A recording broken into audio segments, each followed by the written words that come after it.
be able to better control the weight of adolescents as well as some of the other persons that we were talking about? Well, I think there are a lot of things. I think basically there needs to be a national effort put forth and a community effort put forth in terms of education.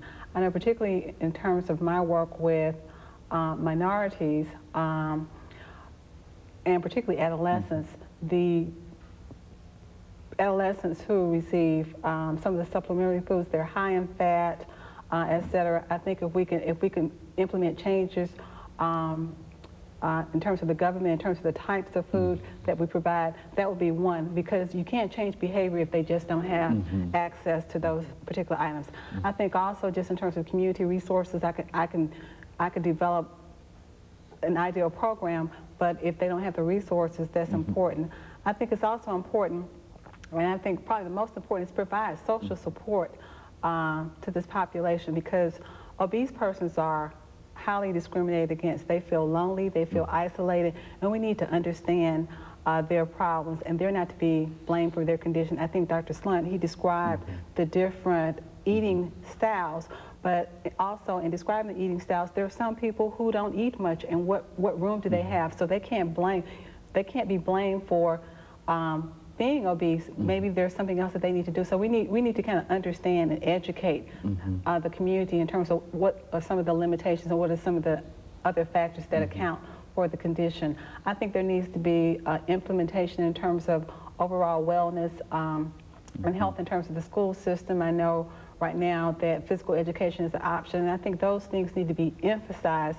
So I think early prevention really is important, and we need worldwide support in terms of the national level, community-wide. We need social support, and just being able to understand that it's a very complex condition, that there are not only psychological factors associated with the development of and maintenance of this condition, but there are also nutritional factors and there are also physiological factors, and we need to look at those in terms of combination as opposed to saying, well, this is a psychological problem, go see a psychologist and fix it. But certainly changing behavior is an important part of that. Very good. And Dr. Schlunt, over the last 4 minutes that we have, let's talk about this study and how you and the other members who participated in this study see this study in terms of its national implications. Is there anything that can come out of this study on weight control that could possibly help us in the health plan efforts that we have underway today? Well, I will have to agree with Dr. Walker that I think that we should be putting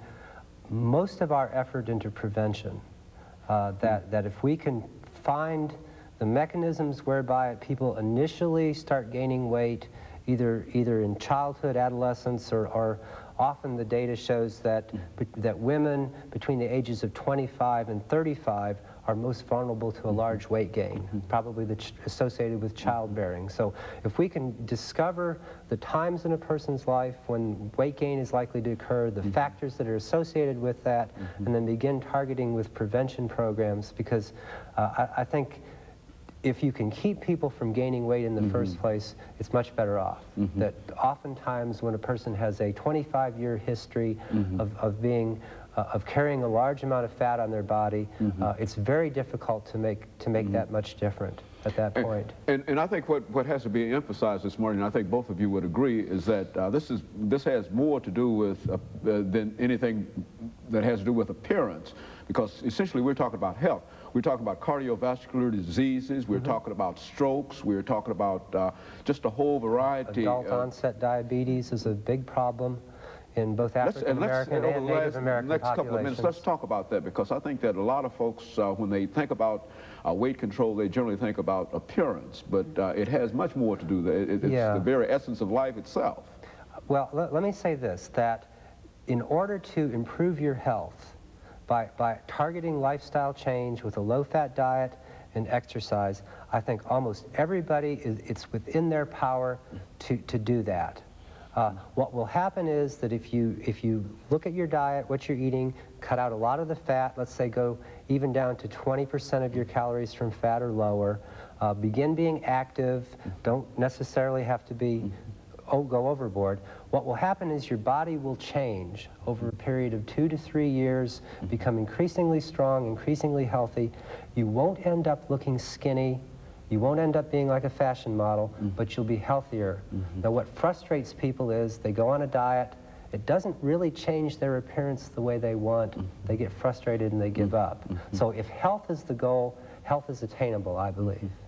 Finally, this last minute that we have here, Dr. Walker, any final comments? I agree with Dr. DSchlundt, and particularly for women. I mean, this is a problem that we've been faced with for centuries in terms of appearance. I think particularly for females, we're treated by the way that we look, and it affects, it is associated with our self-esteem and how we matriculate through life. And I think that society, that we need a lot of work in terms of changing the pressures that society places upon us to look like the stereotypical models in the magazines and on TV, because if you're not built that way, you're just not built that way. So recognize what you can do with your body, do the best that you can do, and the focus is on health. And I think just being able to acknowledge that and accept that and receive societal support will be very helpful. And let me thank you, Dr. DSchlundt and Dr. Walker, for coming by and giving us that excellent information about weight control. And I think that